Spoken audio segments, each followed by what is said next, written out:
there, partners! I hope you're all doing well, because after you listen to this episode of Volumes of Fear, I got a feeling that things are going to be different for you. Very different. Presented by Crimson Knight Productions, this is Volumes of Fear, a scripted horror comedy podcast. And here's your host, Piedmont Montgomery.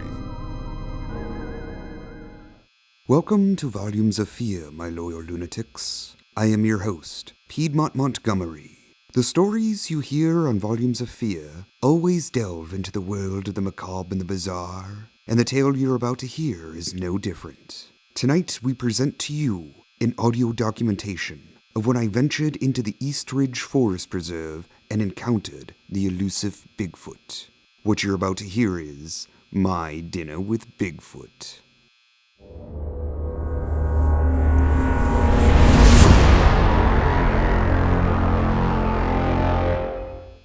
Recently, the East Ridge Forest Preserve has attracted a number of self-proclaimed experts in the field of Sasquatchery. These supposed experts have heard rumors that Bigfoot, perhaps the most famous Sasquatch of all time, has taken up residence in our dense forest preserve. One expert in particular, a Mr. Wade Durham, has been going to great lengths in his efforts to acquire evidence that Bigfoot does indeed inhabit the East Ridge Forest Preserve. After getting in touch with Mr. Durham, an agreement was made where I could document one of his evidence-acquiring expeditions. This may come as a surprise, but I am not much of an outdoorsman. But I went along and ended up having quite the experience of my own. In the following recording, I shall interject randomly with a narration for purposes of clarity. Now, let's play the tape and begin. Am I coming in clear? Ah, there we go. This equipment is much nicer, and for that we want to thank East Ridge Public Radio for loaning us some field equipment after a bowl of Rice Krispies cereal accidentally spilled onto our previous audio recorder, rendering it useless. I said I was sorry. It won't happen again. Yes, well, the show must go on, as they say, and let's begin, shall we? Ladies and gentlemen, listeners from all walks of the paranormal, I am Piedmont Montgomery of Volumes of Fear, and I am coming to you from the field. This time, somewhat quite literally, I'm at the East Ridge Forest Preserve, and joining me soon, and you can actually hear his vehicle pulling up behind me, is famed Bigfoot hunter and Sasquatch expert, Wade Durham. Mr. Durham is well renowned in the field of cryptozoology, and today I shall be accompanying him into the East Ridge Forest Preserve, where he will be gathering evidence to prove that Bigfoot has taken up residency there. Ah, here he is now. Mr. Durham, it's very nice to meet you in person. Likewise. Shall we begin our expedition? Yep, let's get started. Daylight's a-burnin'. Excellent. It is just I and Mr. Durham venturing off into the Forest Preserve. I'm not much of an outdoorsman, but we are dedicated to bringing our listeners the best stories we can, and sometimes we must step outside of our comfort zones. Winston, my faithful sidekick, will be staying behind in the car. His allergies are far too great for him to be joining us. Bye. Be careful. Yes, we will, and a good day to you as well. Don't forget to crack the window. I will. Good. Let's go ahead and enter nature. This is Piedmont Montgomery of Volumes of Fear, signing off temporarily. Listeners, we're back. We're now deeper into the East Ridge Forest Preserve. We've been walking into this forest for some time now, and the bugs are rather troublesome and annoying, really. I'm currently following the lead of Mr. Durham, our Bigfoot expert. I shall now get a word with Mr. Durham, who will give us some insight pertaining to our mission and what we hope to accomplish. Mr. Durham? Yeah? I was hoping you might answer a few questions for us. Shoot away. What is your area of specialty in the world of the paranormal? I specialize in tracking Sasquatches. Specifically, well, right now anyway, we're looking for Bigfoot and some evidence to prove that he's out there. What kind of evidence are you going to be collecting on this particular expedition? We're gonna set up some motion capture cameras and hopefully collect some scat. I certainly hope you brought a pair of gloves. Whoa! Hang on, did you hear that? I think I heard something.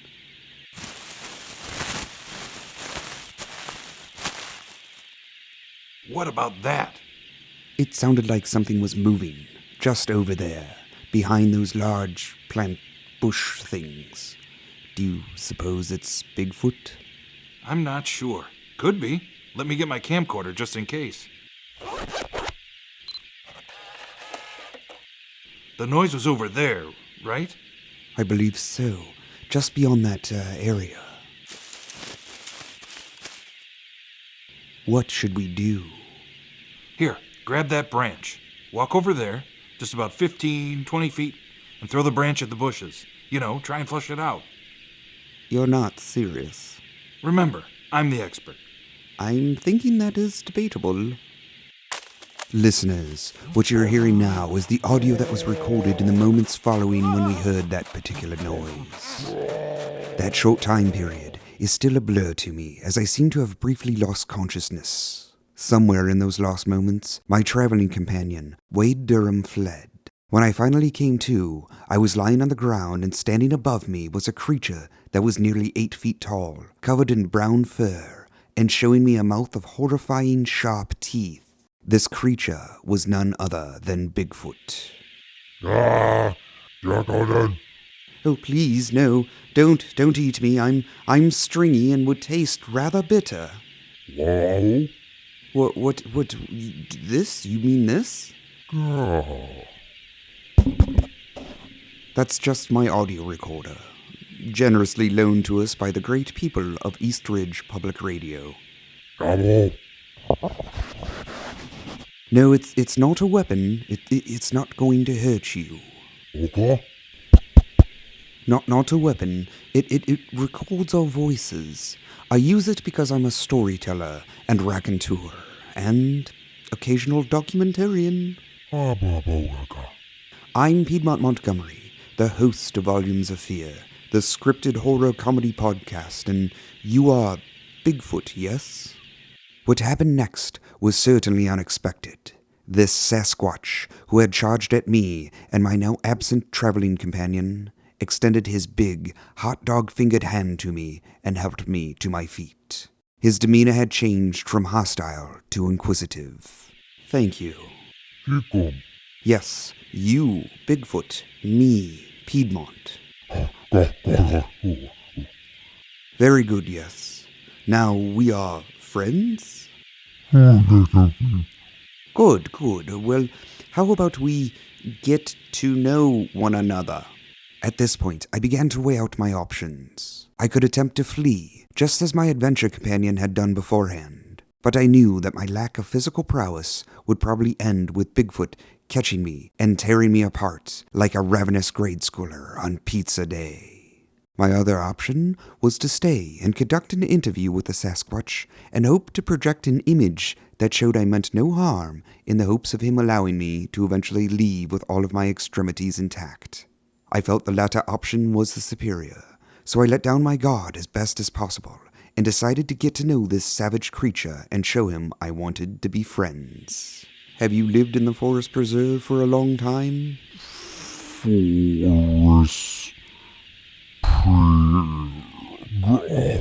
I think I understand. What do you like to do with your free time? This isn't working, is it? We need to change things up a little. Food. Do you like food? Yes, food juggler. Would you like something to eat? I believe I have a bag of oyster crackers in my pocket. Here you go.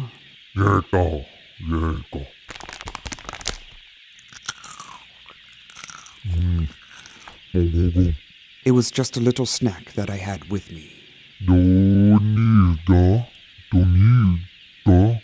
Suddenly, my new bipedal friend took a few steps away. I was confused at first, but then he waved me on to follow him. Drawing back to the options I had pondered earlier, I felt it better to follow and see exactly where he wanted to lead me.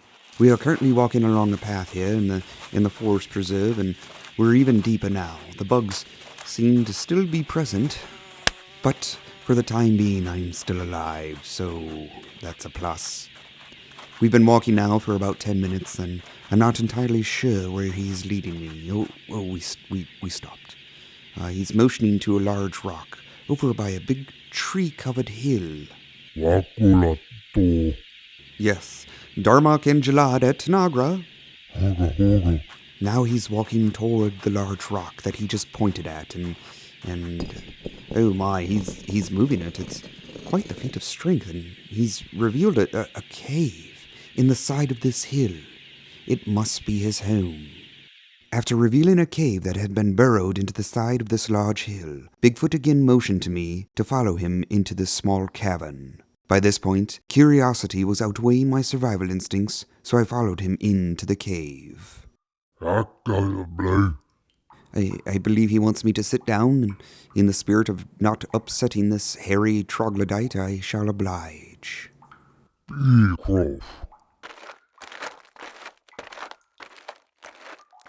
He just left.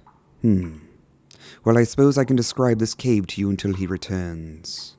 The cave is smaller, about the size of a garage, big enough to fit a sports utility vehicle. There's ample light from the opening. It is a bit musty, and there are definitely a number of representatives from the insect kingdom, but it is sort of charming, to be honest. A scented candle and a big blanket would make this the perfect reading nook. I see something towards the back of the cave. What is that? Oh my, it's a few backpacks. Maybe from previous hikers. I don't believe that's melted chocolate on the bags either. Sounds like he is returning. He's back now, and his hands are full with, I can't quite tell. He's sitting in front of me, and between us, he's placing down, it looks like leaves and various edible goodies. I think he's prepared a dinner for us. Is this dinner? How hospitable. Very thoughtful, Bigfoot. Let's see what we have here.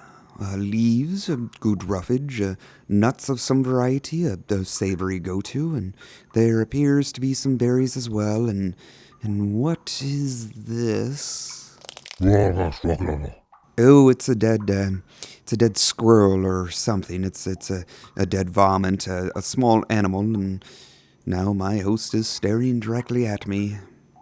The leaves and nuts and berries look appetizing to a degree. The squirrel, on the other hand.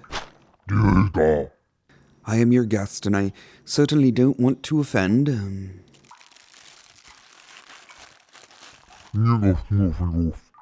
Well, here goes.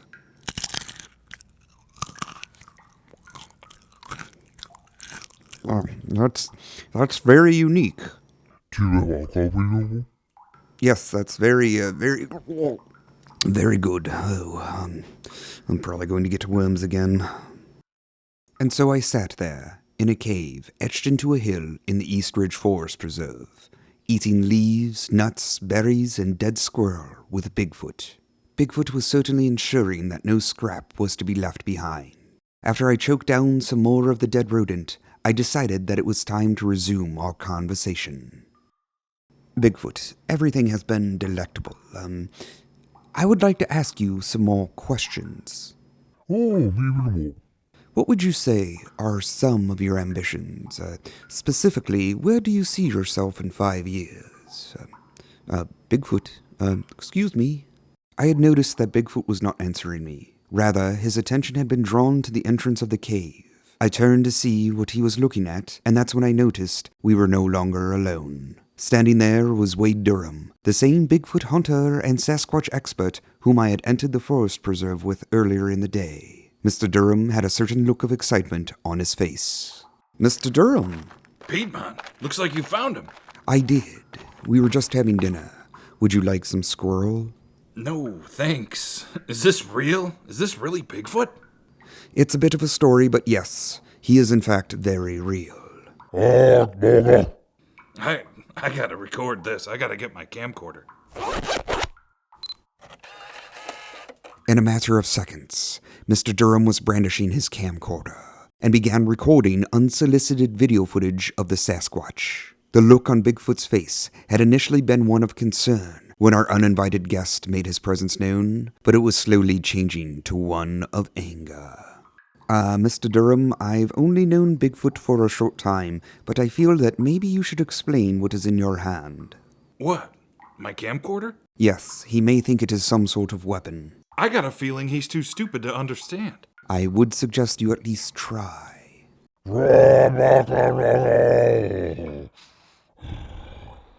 What's he saying? I'm not sure, but I don't believe he's inviting you to his birthday party. I would suggest you put the camera away, Mr. Durham.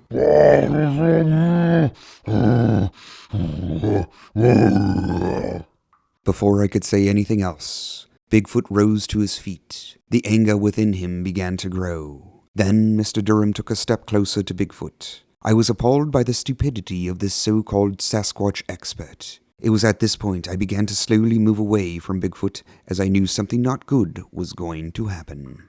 I'm gonna be famous. Mr. Durham, I think you would be famous for the wrong reasons.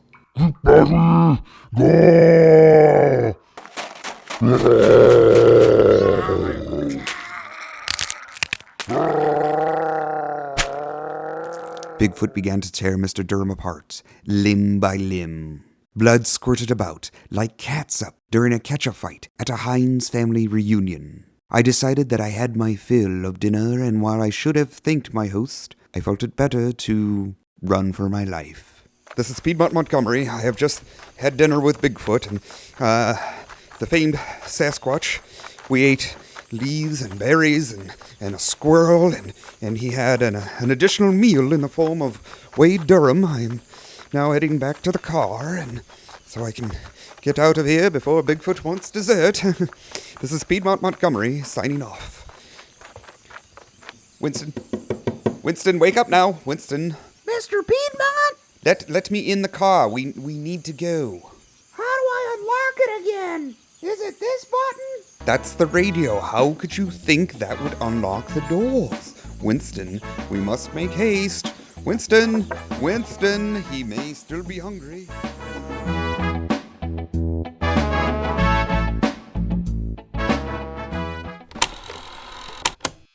Obviously, we were able to make our way out of the Eastridge Forest Preserve. Yet I was able to get a recording that was truly uncanny. Winston, my dear lad, what is your take on this recent interaction I had with the mighty Bigfoot? Well, it seemed like if you were nice to him, he'd be nice to you. Seems pretty straightforward to me. Hey, do you want to hear a joke about Bigfoot? If it is funny, then I don't think I'd mind a humorous anecdote to close out this episode of Volumes of Fear.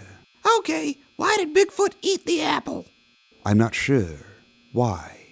Because he had an appetite. Oh my, Winston. We're going to need to do something about your material. Loyal lunatics, it is about time for us to wrap up this edition of Volumes of Fear. We hope you enjoyed the program, and we encourage you to like the lunacy on our Facebook page, as well as our Instagram account. And don't forget to share the scare. Until next time, listeners, this has been Volumes of Fear, and I hope you enjoyed my dinner with Bigfoot. This episode of Volumes of Fear featured the acting talents of J.C. Rositas, Andy Collins, and Derek DeBoer. It was produced by Andy Collins and J.C. Rositas from a script by Andy Collins. Artwork was provided by Derek DeBoer. This episode of Volumes of Fear was presented by Crimson Knight Productions. Visit them online at cnproductions.net. Follow Volumes of Fear on Facebook, or you'll be sorry.